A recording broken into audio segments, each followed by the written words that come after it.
بسم اللہ الرحمن الرحیم۔ السلام علیکم ورحمۃ اللہ وبرکاتہ۔ امید کرتے ہیں تمام دوست احباب خیریت سے ہوں گے۔ دوستو، آج کے اس ویڈیو میں ہم سلسلہ تجوید میں سے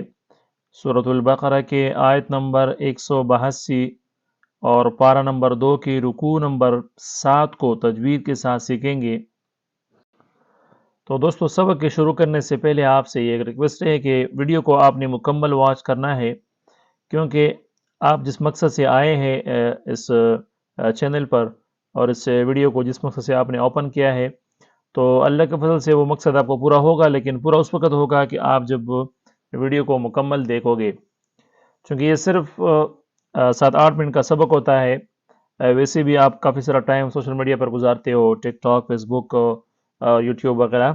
تو یہاں پر بھی اللہ کے کلام کے لیے بھی جو ہے آپ یہ 7-8 منٹ دے دیا کرو، تو اللہ کے فضل سے آپ جو ہے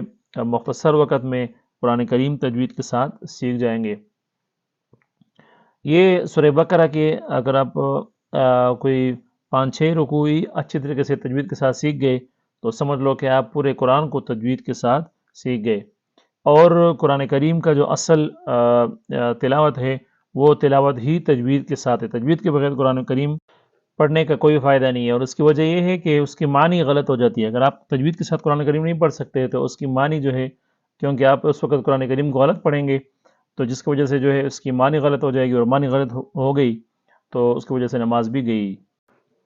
تو چلتے ہیں جی آج کے اپنے سبق کی جانب۔ بسم اللہ الرحمن الرحیم۔ يا أيها الذين آمنوا كتب عليكم الصيام كما كتب على الذين من قبلكم لعلكم تتقون أياما معدودات، فمن كان منكم مريضا أو على سفر فعدة من أيام أخر، وعلى الذين يطيقونه فدية طعام مسكين، فمن تطوع خيرا فهو خير له۔ دوستو، یہاں پر آپ نے الفاظ اور تلفظ کے ساتھ ساتھ غنوں کا بھی آپ نے خصوصی خیال رکھنا ہے، جیسے کہ یہاں پر ہے ایام معدودات، یہاں پر بھی غنہ ہوتا ہے معدودات۔ اسی طرح فما کان، فما یہاں پر بھی غنہ ہوتا ہے، کان منکم یہاں پر بھی غنہ ہوتا ہے۔ یہاں پر جو اخفا ہوتا ہے لیکن شکل جو ہے وہ غنے کی بن جاتی ہے۔ منکم مریضن، یہاں پر غنہ ہوتا ہے، منکم مریضن کے اندر غنہ نہیں ہوگا، اور اس کی وجہ یہ ہے کہ آگے جو ہے حروف حلقے میں سے حمزہ آ رہا ہے، تو اس لیے آپ سے میں نے پہلے بھی کہا تھا کہ نون ساکن اور نون تنوین کے بعد جب حروف حلقے میں سے کوئی حرف آ جائے تو وہاں پر جو ہے یہ نہ غنہ ہوگا اور نہ ہی جو ہے اخفا ہوگا۔ اسی طرح فعدۃ من ایام اخر، تم من یہاں پر تو غنہ ہوتا ہے لیکن من کے اندر غنہ نہیں ہوتا، اور اس کی وجہ بھی یہ ہے کہ یہاں پر بھی حروف حلقے میں سے حمزہ آیا ہے۔ تو اسی طرح آنے والے جتنے الفاظ ہیں اس میں آپ نے غور کرنا ہے اور غنّے نکالنے ہیں۔ وَأَن تَصُومُوا خَيْرٌ لَكُمْ إِن كُنتُمْ تَعْلَمُونَ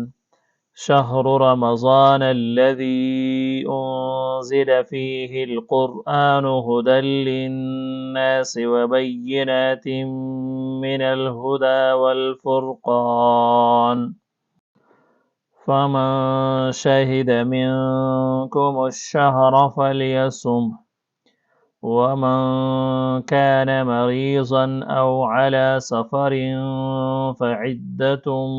من أيام أخر، يريد الله بكم اليسر ولا يريد بكم العسر،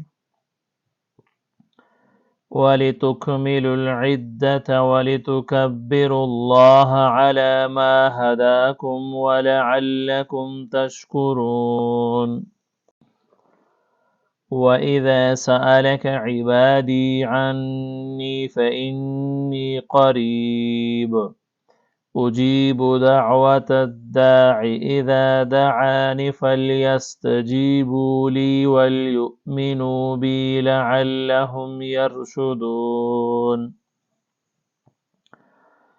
أُحِلَّ لَكُمْ لَيْلَةَ الصِّيَامِ الرَّفَثُ إِلَى نِسَائِكُمْ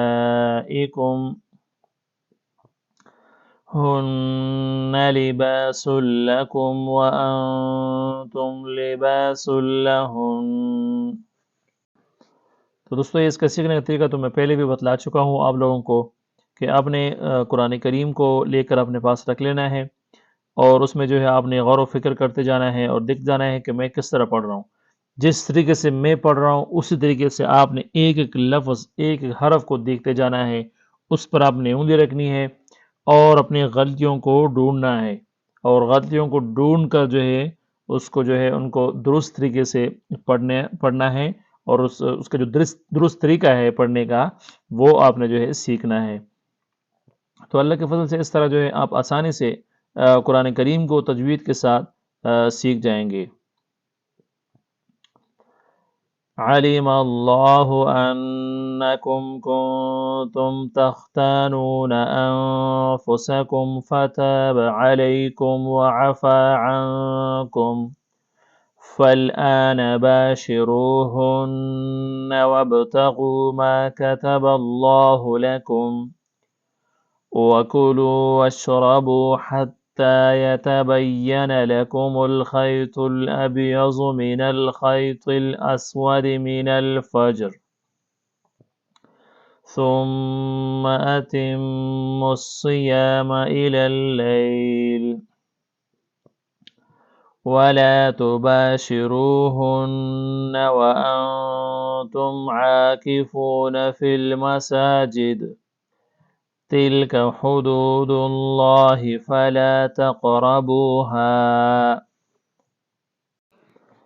دوستو آپ نے بالکل سبق کو جو ہے غور سے سننا ہے، جتنا جو ہے آپ زیادہ توجہ سے، جتنا زیادہ آپ جو ہے اس کو یکسو ہو کر سنیں گے اور یکسو ہو کر جو ہے دیکھیں گے ویڈیو کو، تو اتنا زیادہ اور اتنی جلدی جو ہے آپ قرآن کریم کو تجوید کے ساتھ سیکھ جائیں گے۔ لیکن اس کے ساتھ آپ نے یہ اخلاقی ذمہ داری بھی ادا کرنی ہے کہ لوگوں کے ساتھ اس کو شیئر کرنا ہے، تاکہ جو بھی آپ کی وجہ سے قرآن کریم سیکھ جائے اور جس کو بھی قرآن کریم جو ہے پڑھنا آ جائے آپ کی وجہ سے، تو اس کے ساتھ جو ہے اس کے ثواب میں آپ برابر کے شریک رہیں۔ كَذَلِكَ يُبَيِّنُ اللَّهُ آيَاتِهِ لِلنَّاسِ لَعَلَّهُمْ يَتَّقُونَ وَلَا تَأْكُلُوا أَمْوَالَكُمْ بَيْنَكُمْ بِالْبَاطِلِ وَتُدْلُوا بِهَا إِلَى الْحُكَّامِ لِتَأْكُلُوا فَرِيقًا مِّنْ أَمْوَالِ النَّاسِ بِالْإِثْمِ وَأَنْتُمْ تَعْلَمُونَ۔